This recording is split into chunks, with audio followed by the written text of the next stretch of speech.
د خبرونو سرچکې د ازبکستان د دولتي او خصوصي سکتور له پلاوي سره د صنعت او سوداګرۍ وزیر نورالدین عزیزي کتل.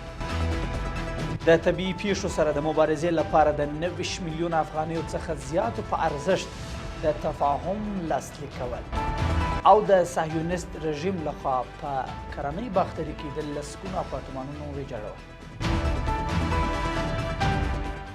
د لوی او مهربانه خدای په سپېڅلي نامه درنو لیدونکو سلام. د نن ورځ خبرونو ته ښه راغلاست. نن دوشنبه د 1403 کال د سلواغې 15مه نیټه ده. زه عزیز یم. دا هم بشپړ خبرونه. د صنعت او سوداګرۍ وزیر نورالدین عزیزي د ازبکستان د دولتي او خصوصي سکتور له راغلي سوداګریز پلاوي سره وکتل.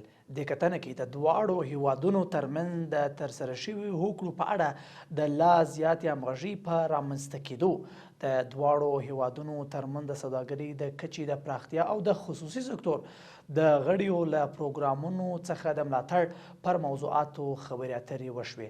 دې کتنه کې ښاغلی عزیزي غوښتنه کړې چې کال کې باید د دواړو هیوادونو د محصولاتو او تولیداتو لپاره د ترمنځ په نړیوال سوداګریز مرکز کې لږ تر لږه 15 نندارتونونه جوړ شي. دغه راز دې کتنه کې ازبکستاني پلاوي هم د افغانستان او ازبکستان ترمنځ په سوداګریز بیلانس کې د توازن د رامنځته کېدو په موخه له افغانستان څخه د ډبرو سکرو وارداتو ته چمتووالی ښودلی دی. د پیښو په وړاندې د مبارزې او چمتووالي ملي اداره د بشرپالنې له مؤسسې سره د 90 میلیون او 215 زره افغانیو په ارزښت هوکړه لاسلیک کړې ده.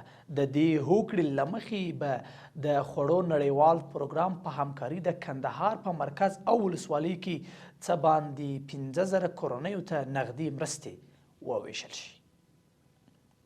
بل خبر د عدلیې وزارت وایي چې د کندوز ولایت په امام صاحب او قلعه زال ولسوالۍ کې له 15 زره جریبه څخه زیاته ځمکه امارتي تثبیت شوې ده. د عدلیې وزارت په وینا د ځمکې قضیه د وروستۍ پریکړې لپاره د ځمکو د غصب مخنیوي مرکز کمیسیون ته لیږل شوې ده.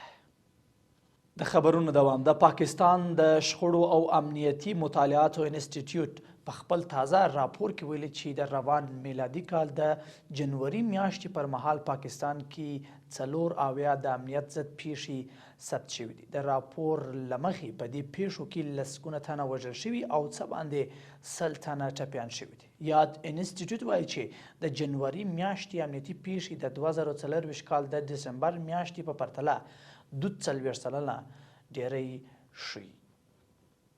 او وروستی خبر.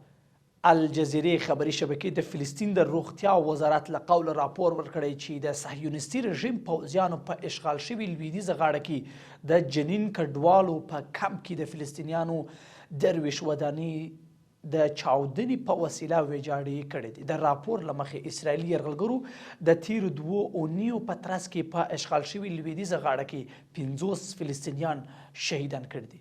له هغې ورځې راهیسې چې په غزه کې اوربند پیل شوی، اسرائیلي پوځیانو اشغال شوي لویدیځه غاړه کې د فلسطینیانو پر ضد اوسپنیز دیوال په نوم پراخ عملیات پیل کړي دي. له ملتیا مو مننه. تر بیا ښه وخت ته اوسئ.